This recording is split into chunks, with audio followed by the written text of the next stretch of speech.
Welcome, everyone, friends, neighbors, and those of you deeply invested in understanding the global economic ties that bind us. Welcome back to another hot topic breakdown with your favorite host here on Boss Economics World. Today, we're diving into the latest economic melodrama unfolding between the European Union and China in what could soon escalate into a global trade conflict. Yes, you heard it. A possible trade war, and it's all about electric vehicles. EVs for short. At stake, billions in exports, tens of thousands of jobs, and no less than the future of key industries in both Europe and China, as they fight to dominate the fast-growing electric vehicle market. Strap in, folks, because today we've got tariffs flying left, right, and center, but there's a seismic shift happening behind the scenes that we cannot afford to overlook. First things first, on Friday's vote, the European Union gave the nod to implement up to 45% tariffs on electric vehicles, EVs, from China. Yes, 45%, a number that's almost certain to rattle bones in boardrooms across Beijing and Shanghai. These tariffs will last for 5 years and aim to protect European automakers from what can only be described as an influx of competitively priced Chinese EVs, which have rapidly captured a significant portion of the European market. At first glance, this might seem like a natural measure for a union that's scrambling to save its industrial base. Share prices of European automakers sharply rose post-vote, Volkswagen, Mercedes-Benz, and BMW among them, likely because investors finally saw something being done to defend European interests. But this move is actually a signal that Europe may be preparing to escalate a protracted and potentially dangerous trading war. Let me tell you, this will not be painless. What's cranking the conflict up a notch is China's angry retort. Beijing has vowed retaliation, strongly hinting at its own tariffs on European exports. We're talking dairy, pork, brandy, and even European automobiles themselves. Catch that? This escalating spat isn't limited to EVs. It's potentially going to hit a wide-ranging list of industries. Alright, stop for a sec. Let's peel back the layers here. On the surface, this looks like a direct battle of tariffs. But what's the more profound issue underpinning this EU-China showdown? This is about much more than car sales. It's about economic supremacy, industrial sovereignty, and geopolitical leverage. Europe, long a manufacturing and innovation hub, has been squeezed hard, especially in the automobile sector, a critical artery of its entire economy. Leading carmakers like Volkswagen, Mercedes-Benz, BMW, and Stellantis NV, once global trendsetters, are now facing tough competition. Once dominating their domestic and regional market, they are now alarmed by Chinese-made electric cars, which have been accelerating in market penetration. The market share of all electric cars sold in Europe that are made in China zoomed from a measly 3% to over 20% in the past 3 years. Chinese electric vehicle makers have gotten here through a variety of means, in no small part thanks to generous state subsidies from Beijing. This is where the EU felt compelled to respond and put the foot down. Europe alleges, emphasizing through their actions, that these government subsidies have created an unlevel playing field, tipping competition in China's favor and essentially undercutting European competitors in their own backyard. But remember, globalization cuts both ways. That same clash of financial policies risks pushing Europe into an economic paradox. Defending its market against China could end up backfiring if we see a full-blown trade war erupt. Now, folks, you might be wondering how Europe ended up so vulnerable, so dependent on regions outside its influence, for its own critical industries. Well, buckle up, because we're about to talk about supply chains. Yes, the intricacies of how globalization has ensnared Europe and kept it under the thumb of crumbling trade dependencies. Europe and China are economic frenemies, doing 739 billion euros in total trade last year alone. But as global power dynamics and economic strategies shift, Europe is starting to rethink that relationship. Former European Central Bank President Mario Draghi even warned recently that China's state-sponsored competition leaves Europe vulnerable to economic coercion. Quite frankly, Europe is a chunk of global commerce where Chinese producers want to be, and right now, Chinese EV makers are taking full advantage of that space. Their success is fed by years of solidifying their supply chain dominance, keeping prices low while offering high-tech products. And why hasn't Europe kept up with China on the EV front? Regulatory hurdles, higher labor costs, and slower adaptation to new technologies. While European manufacturers remain tangled in supply chain sunshine and feathers, China has fine-tuned every part of the EV manufacturing ecosphere, from mining rare earth metals to battery production and streamlined assembly lines, ready to pump out EVs on scales unimaginable in Europe. Here's the kicker. The EU's tariff-based approach won't fix Europe's EV problem. Rather than adapting through innovation and scaling their competitive advantage, European carmakers are leaning on protective measures. Tariffs as a crutch. Don't get me wrong, guys. 45% tariffs might decelerate the flood of cheap EVs from China. But in the long term, these actions won't fix the structural inadequacies in the European automotive industry. Without scale, technology, and adequate supply chains for essential components like EV batteries, easily one of the most capital-intensive pieces of an electric car, Europe will remain vulnerable. That's why everyone's talking about Germany voting against these tariffs. They realize that this band-aid solution might come with catastrophic repercussions for their own dependence on Beijing and their manufacturing giants. Look at the abstaining countries in the EU vote. 12 nations opted to sit this one out, including crucial abstentions from economies uncertain about provoking Beijing further. The EU is clearly split, and that indecisiveness hints at just how precarious their economic footing really is. Meanwhile, the Chinese EV specialists have a tough decision to make. Will they absorb the cost of these looming tariffs or pass the burden onto European consumers by raising EV prices? It's a delicate balance. While European demand for EVs is still growing, any price increase driven by tariffs could dampen that excitement and leave Chinese players without the sales boost they've been enjoying. And don't forget, back home in China, market competition for Chinese EV producers is intensifying. The Chinese domestic market itself is slowing down. Homegrown competitors are jostling for slices of the same pie, meaning margins are likely getting smaller by the day.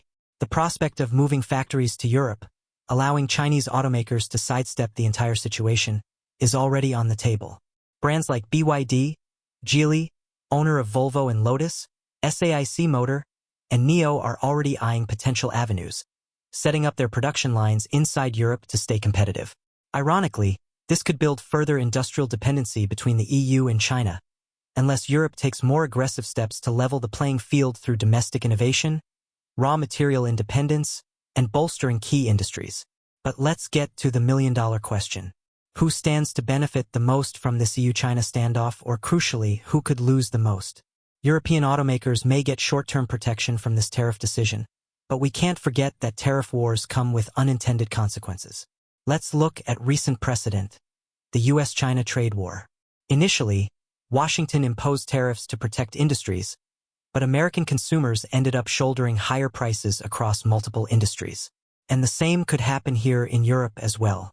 Higher prices on EVs, be they European or Chinese, could deter future purchases, hampering EU's ambitious climate goals for decarbonization by 2050. And don't forget about Chinese retaliation. If Beijing responds aggressively with retaliatory tariffs on European goods, well, this tit-for-tat could snowball into a full-blown economic war. Think lost jobs, plummeting manufacturing output, cutting off markets that Europe desperately needs as demand in other advanced economies wanes. Likewise, multinational companies like Tesla, which operates in both the EU and China, may also have to rethink their strategies. The disruptions could send ripples through the global marketplace, amplifying uncertainty, and let's face it, uncertainty scares money. Ladies and gentlemen, you and I both know that numbers don't lie, so let's take a quick glance at the data. The EU automotive industry represents roughly 7% of the EU's GDP and supports over 14 million jobs throughout the continent. This makes clear that the implications of EU's decisions on the automotive sector go far beyond individual manufacturers. They affect millions of workers, hundreds of supply chain businesses, and indeed, the overall strength of the EU's economy. A misstep in macroeconomic policymaking, especially in a sector as critical as automobiles, could have ripple effects that span from Berlin to Brussels, Milan to Madrid. Now, let's dive deeper into the immediate data surrounding China's profound impact on the European EV market. 1. Chinese EV penetration in Europe. From 2020 to 2023, the share of electric cars sold in Europe and manufactured in China skyrocketed from 3% to over 20%. Even more astonishing, Chinese domestic brands like BYD, NIO, and XPeng represent 8% of that market. The rest comes from international companies like Tesla, who produce their vehicles in Chinese factories and export them to Europe. What does this mean? In pure numbers, between 2022 and 2023, Chinese EV exports to Europe surged, with Chinese brands having sold approximately 150,000 EVs in total to European consumers in 2022 alone. Chinese automakers are growing their foothold alarmingly fast, with Europe positioned as a premium destination for their products. European EV market growth. Despite strained manufacturing output, Europe remains an attractive market for EVs. Sales of electric vehicles in the European Union expanded by 28% in the first half of 2023, with EVs accounting for nearly 24% of all new vehicle registrations. However, this burgeoning demand is creating a paradox. While Europe wants citizens to transition to electric cars for its Green Deal goals, it's becoming more reliant on Chinese imports, precisely the very competitive threat that European automakers fear. 3. Tariff impact on prices. Industry analysts estimate that the proposed 45% tariffs on Chinese EVs could raise prices by up to €15,000 per vehicle for European consumers. Even though Daiwa Securities analyst Kevin Lau described the EU market as a relatively small portion of Chinese automakers' total sales, accounting for approximately 1% to 3% of total sales for giants like BYD and SAIC Motor, such a price hike would place significant constraints on consumer demand, already sensitive to inflationary pressures in energy and housing. For employment in the automotive sector. The automotive industry supports over 14 million European jobs, both directly and indirectly. This includes approximately 2.6 million manufacturing jobs in countries like Germany, France, and Italy, which rely heavily on external demand, including from China. Germany, being one of the biggest exporters of vehicles, especially luxury brands like BMW, Mercedes, and Volkswagen, could face severe setbacks if China retaliates with tariffs on European brand automobiles. Which brings us to the next point. Let's pause to highlight a critical aspect of this puzzle: Germany's pivotal role in European politics and economics. Germany voted against the tariffs, not out of disagreement with the need to protect its industry, but based on a deep-seated fear of escalating to an unavoidable trade war with China. Given that 1/3 of German automakers' sales last year came from China, this is no small hurdle. Mercedes-Benz and BMW, in particular, rely on the Chinese consumer market to sustain their global profitability, and any disruption, be it through retaliatory tariffs or reduced Chinese demand, puts thousands of highly paid German jobs in jeopardy. Consider this: Volkswagen alone sold over 2.4 million cars in China in 2022, making China its largest market globally. Roughly equivalent stakes are held by Mercedes and BMW, which exported about 1/3 of their high-margin models to Chinese consumers in the same period. If China retaliates with equivalent import duties on European automobiles, particularly luxury cars, which are dominant in China, the impact on German auto exports could be massive. Some estimations suggest that retaliatory tariffs would slice off anywhere from 10 to 15 billion euros from German automakers' annual revenues. This is why Robert Habeck, Germany's economy minister, opposed the tariff proposal, warning of the dangers associated with triggering a full-blown trade war. He knows that while domestic protection appeals politically in the short term, it could backfire by compounding strain on Germany's most vital exports to China. Moreover, let's not mince words. Berlin, as the largest economy in the EU, sets the directive for much of the bloc's policy directions. German political reluctance to antagonize China on trade would likely dilute the EU's willingness to escalate hostilities, despite pressure from countries like France that are urging Brussels to defend Europe more aggressively. The large number of abstentions in the EU vote highlights this tension. Many European nations are deeply conflicted about taking such drastic measures against China, recognizing that their economies cannot weather the full brunt of a trade war. So what can we expect next from Beijing? History offers us many clues here, friends. In previous trade disputes, China has expertly applied proportional retaliations using its enormous economic leverage. For example, in a similar spat with the US under the Trump administration, China didn't hold back. Tariffs were imposed on tens of billions of dollars worth of US goods, ranging from soybeans to automobiles, and we know how that trade war turned out. If the EU goes ahead, China will likely hit back with tariffs on key European exports, namely dairy, pork, brandy, and automobiles. In 2022, EU dairy exports to China totaled over 1 billion euros, while European brandy from France is prized in Chinese markets. Likewise, automobile exports from Europe to China amount to several billion euros annually, making them a prime target for retaliation. In another potential revenge strategy, China could cut off European investments in its domestic markets, as Chinese bureaucrats hinted post-EU vote that their actions could also include reducing European foreign direct investment, FDI, access. More significantly, long-term retaliation might come in the form of China further reducing its demand for European luxury goods, including the iconic brands under companies like LVMH, think Louis Vuitton, Moët, Hennessy, which draw large segments of revenue from Chinese buyers. China knows how to apply pressure in non-tariff forms. We could see regulatory barriers or artificial bottlenecks imposed on European luxury brands operating within China, jeopardizing markets worth tens of billions of euros annually. Friends, our story doesn't end inside just the EU or China. The entire world is watching this closely. We're seeing a global power struggle happening here, and the EV trade tariffs are just part of a bigger picture. A post-COVID global economy shifting away from unbridled globalization to a world run by tariffs, sanctions, and supply chain nationalism. Let's not forget that the US is watching this closely, too. Washington has already clamped down hard on Chinese competition with moves like the Inflation Reduction Act, which grants substantial tax breaks to domestic EV manufacturers while squeezing out Chinese components like batteries through protectionist policies. The Biden administration might just find itself an unintentional beneficiary of the European-Chinese trade tensions. Tesla, a significant player in both the EU and China, could now reevaluate its strategy, possibly shifting operations to favor the US market given the potential for European disruptions. Meanwhile, Japan and South Korea, also major producers of EVs and critical components, especially semiconductors, may also subtly realign their trade policies to hoover up any market share forfeited by Chinese manufacturers if tariffs significantly impair their exports to Europe. And don't forget, many emerging markets, think Brazil, India, South Africa, are sensing an opportunity here too. As the trade war intensifies between these two giants, they could position themselves as alternative auto or component suppliers for Europe or China, especially in areas like metals, batteries, and rare earths.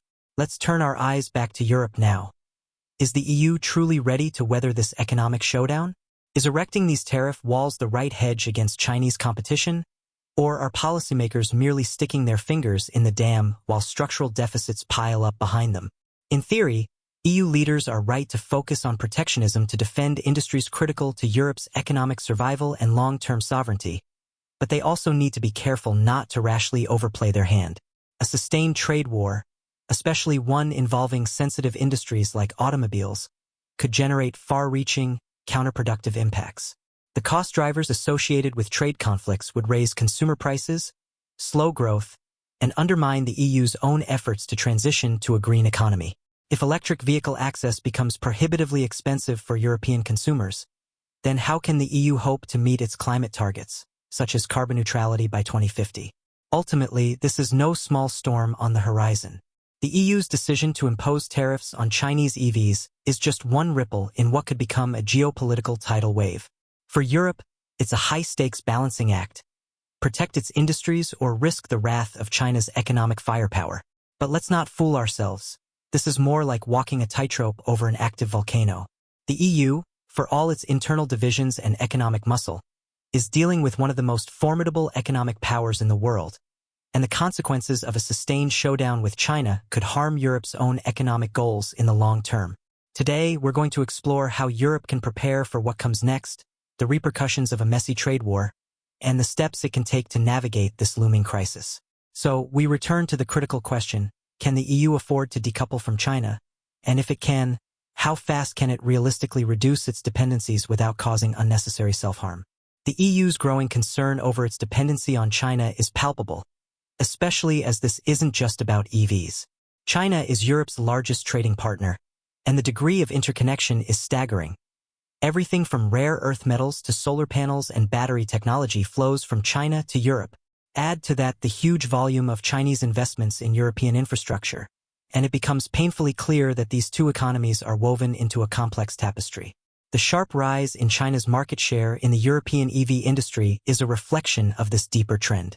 Over 30% of Europe's total imports of renewable energy products, electric vehicle batteries, and high-tech components come from China. In 2020, Europe imported over €79 billion worth of tech-related goods from China. In response to concerns about becoming too reliant on Chinese technology and manufacturing dominance, the European Commission began promoting strategic autonomy, a concept that implies Europe should reduce dependencies in these key sectors without sacrificing growth. But is that easier said than done? Quite frankly, Europe can't instantly wean itself off Chinese imports, whether it's for cars, phones, rare earths, or solar technologies. Doing so would be economically catastrophic, at least in the short term.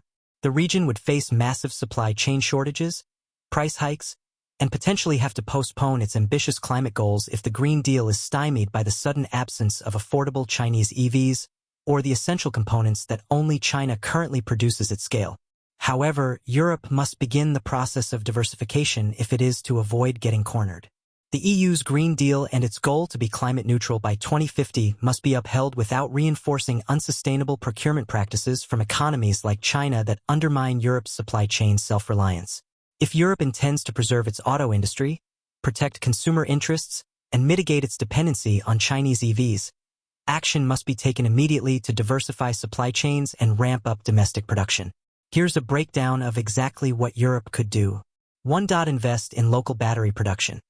The reality is that Europe is far too dependent on China for lithium batteries, the single most important component of an electric vehicle. Europe does possess some lithium resources in Spain, Portugal, and potentially Greece, but these remain underdeveloped. If the EU wants to build a solid domestic position in the EV sector, it must activate these resources and invest in Europe-based manufacturing for batteries. A recent projection estimated that Europe would account for 20% to 30% of global battery production by 2030, a huge step up from its current less than 10% share. While increasing battery production is crucial, this will take time, raising the question of whether Europe has the luxury of waiting.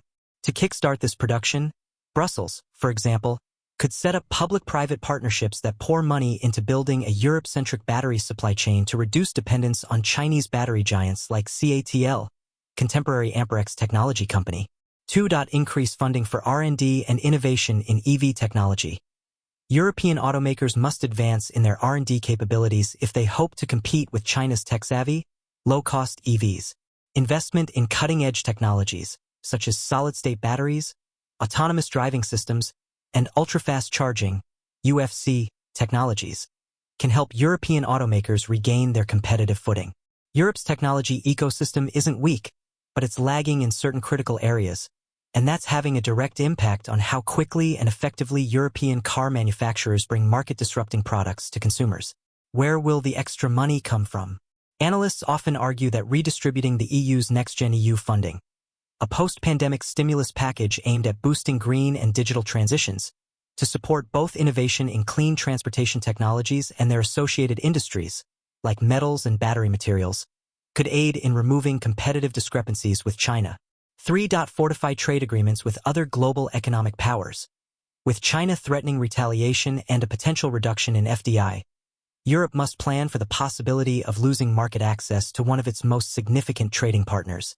Enter the United States, Japan, and India as critical alliances.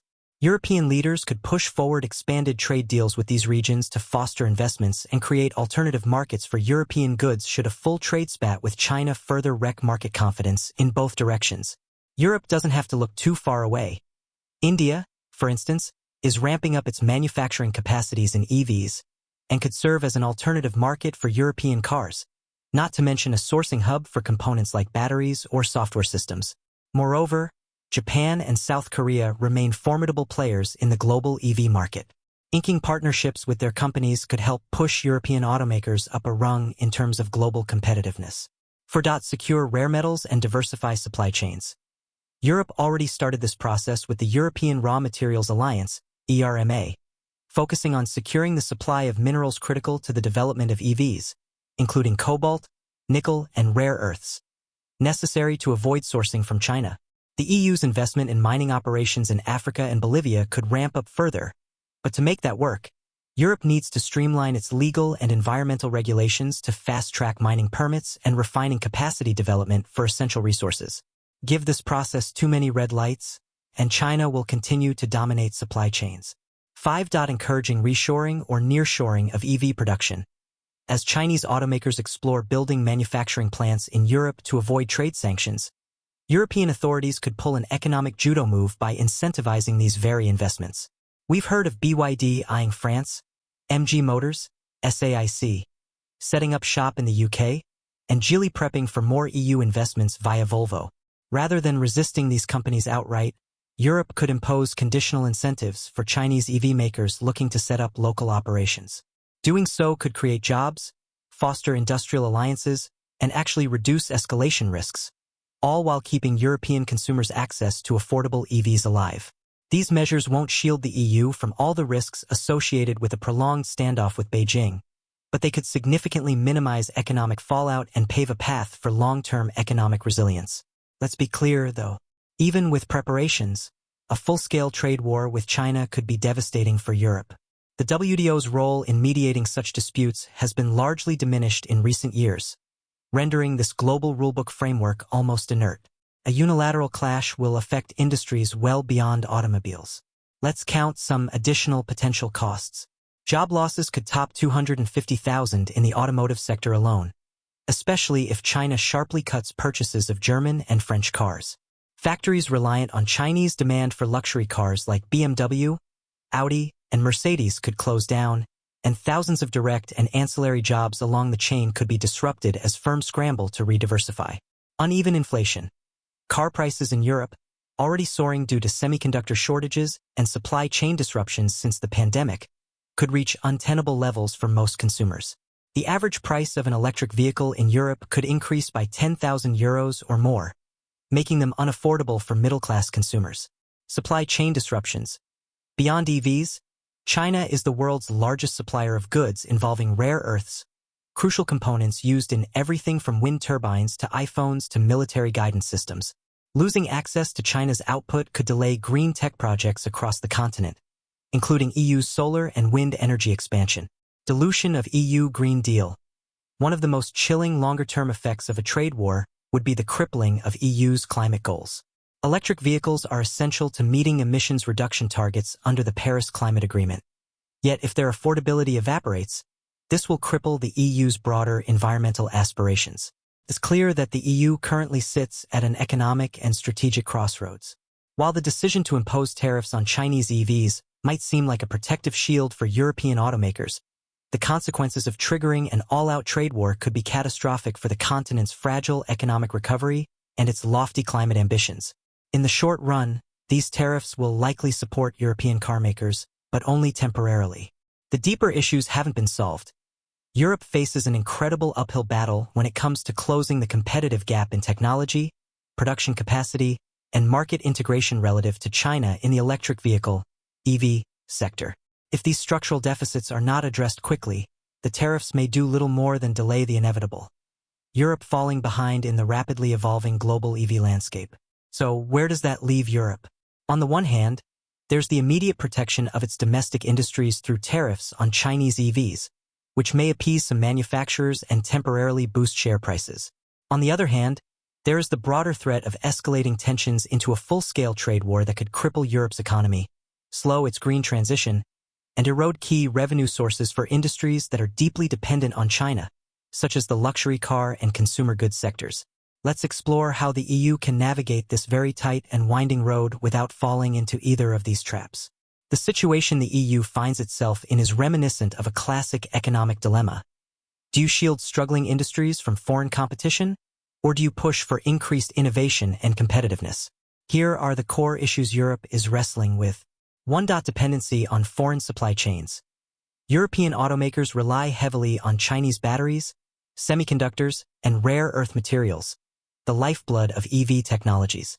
Putting tariffs on finished EVs is one thing, but Europe still doesn't have the infrastructure to outcompete China in the mass production of these critical components. Until Europe can both ramp up domestic production capacity and invest in long-term research and development, R&D, it will continue to depend on Chinese imports, tariffs or not. 2. Protecting domestic jobs versus pursuing long-term resilience.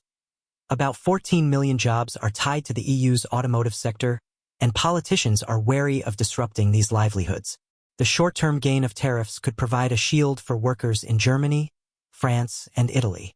But unless Europe modernizes its auto sector, integrating AI, advanced manufacturing techniques, and innovating battery technology, the job losses will come eventually, as seen already with factory shutters in Volkswagen's Germany-based plants.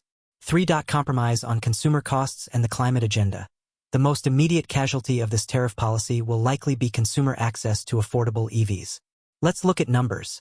As previously mentioned, Europe's electric vehicle initiative and its goals for electrifying the car fleet depend on consumer adoption, which in turn relies on keeping costs low. Imports from China have been a crucial part of achieving this affordability, with some Chinese vehicles offering features comparable to European brands but at 20 to 40% lower costs. Tariffs that raise EV prices by €10,000 or more will hit European buyers hard, leading to reduced demand and potentially delaying decarbonization goals.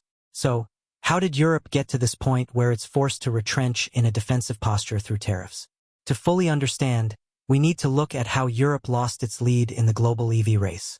Not too long ago, European automakers Volkswagen, BMW, Daimler, and Renault were hailed as pioneers in green automotive innovations. Yet, despite early leadership, complacency, and bureaucratic inefficiencies, slowed the region's response to changes in consumer preferences and technological developments. China, on the other hand, with its relentless focus on becoming the world's EV hub, poured billions into developing supply chains, research, and critical infrastructure domestically. As part of its Made in China 2025 initiative, the country sponsored firms like BYD, NIO, and Geely to develop state-of-the-art EV technologies. More than that, China's government had the foresight to lock up global supplies of rare earths and lithium resources through mining deals and partnerships across Africa, South America, and Australia. Today, China produces over 80% of the world's EV batteries and controls 3/4 of the global EV supply chain. The Chinese strategy wasn't just about pumping out vehicles but controlling the entire life cycle, from raw material extraction to production, to in-market services, such as battery replacements and smart charging infrastructure. European companies, despite their engineering expertise, simply can't compete with the cost advantages Chinese manufacturers enjoy from controlling each phase of this pipeline. The United States, Europe's transatlantic ally, also has a major stake in this issue. With the passage of the Inflation Reduction Act, IRA, the U.S. has pivoted its own focus toward localizing its EV supply chain, creating tax advantages for American EV makers and cutting out companies that rely heavily on Chinese parts and technology. This move further isolates Europe, as it finds itself stuck between two global powers locking horns over control of high-tech industries. While U.S. manufacturers like Tesla benefited enormously from producing in and exporting from China to other global markets, new U.S. legislations are pushing firms to reshore production, or at the very least diversify it away from China. Europe, without equivalent policy tools and a much smaller consumer market than the U.S., isn't able to exert the same kind of competitive pressure. If Europe continues to lag behind both the U.S. and China, it faces the danger of losing not only the EV race but broader leadership in other strategic technologies, like semiconductors, AI, and battery storage systems.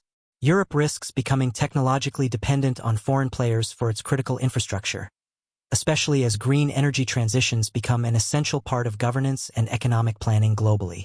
As hinted before, the geopolitical ramifications of this EU-China trade standoff could go far beyond just cars. China is unlikely to stand by and watch Europe attempt to curb its exports.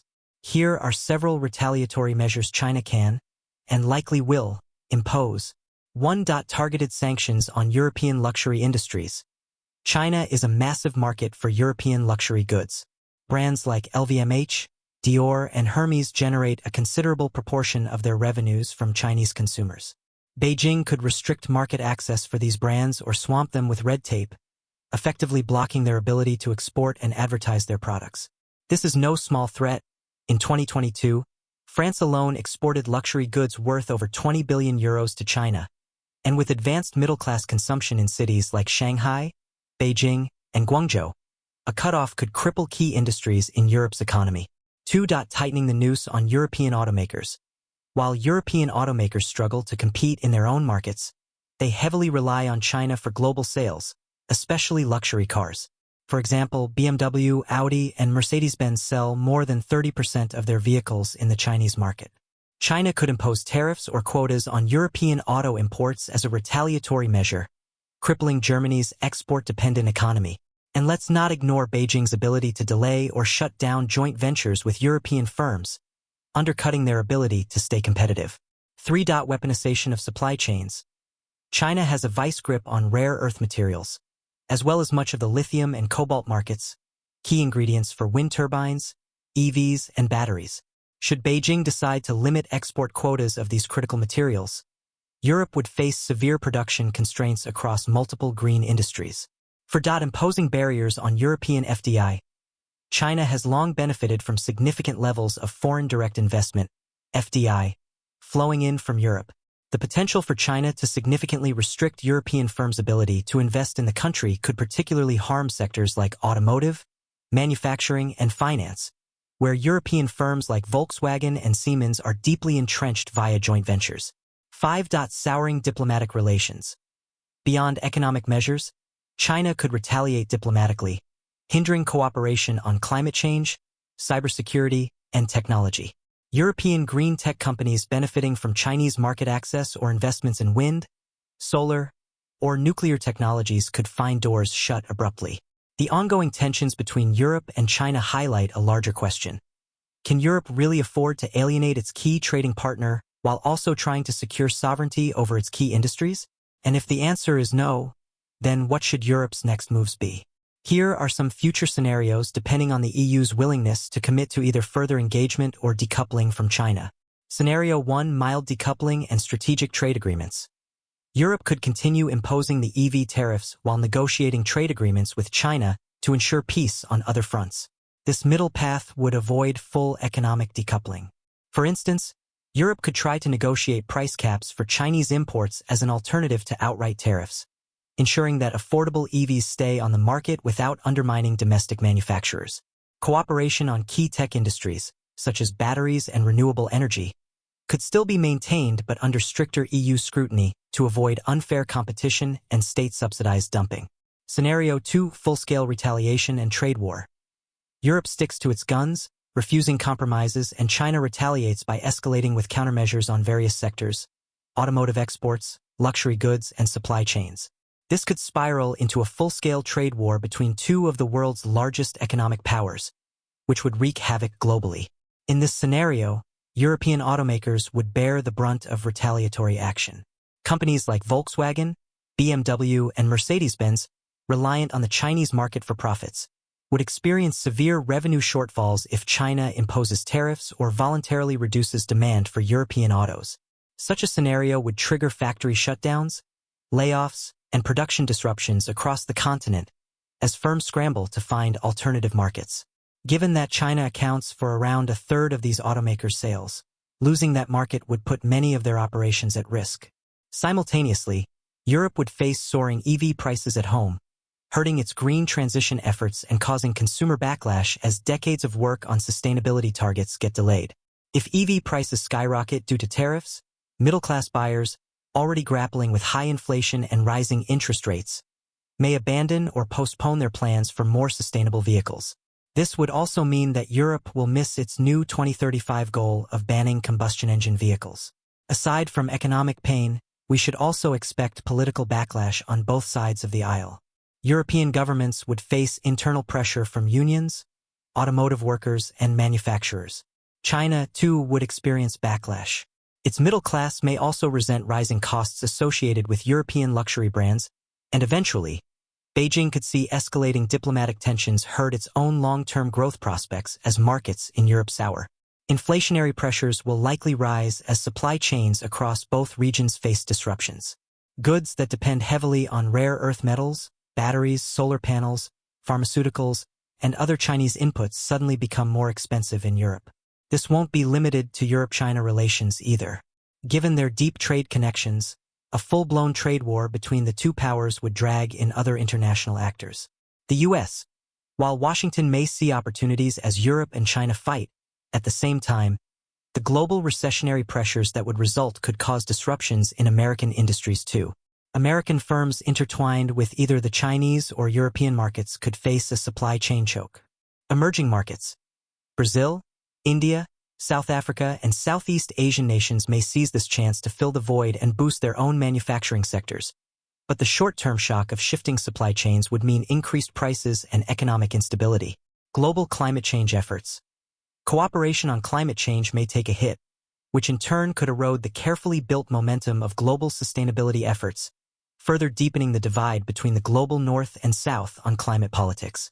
Scenario 3. Strategic recalibration and partial cooperation. In this more optimistic scenario, China and the EU realize the costs of escalating and choose diplomacy over further conflict. China knows that Europe is not only a significant market for its exports but also a crucial partner in its green and technological initiatives. Meanwhile, Europe realizes that cutting ties with China altogether is suicidal unless it can significantly modernize and diversify its supply chains. Thus, rather than hitting back hard, China may pursue a compromise, offering some concessions on subsidies to prevent EU tariffs from expanding. Here's how such a measured route could work out.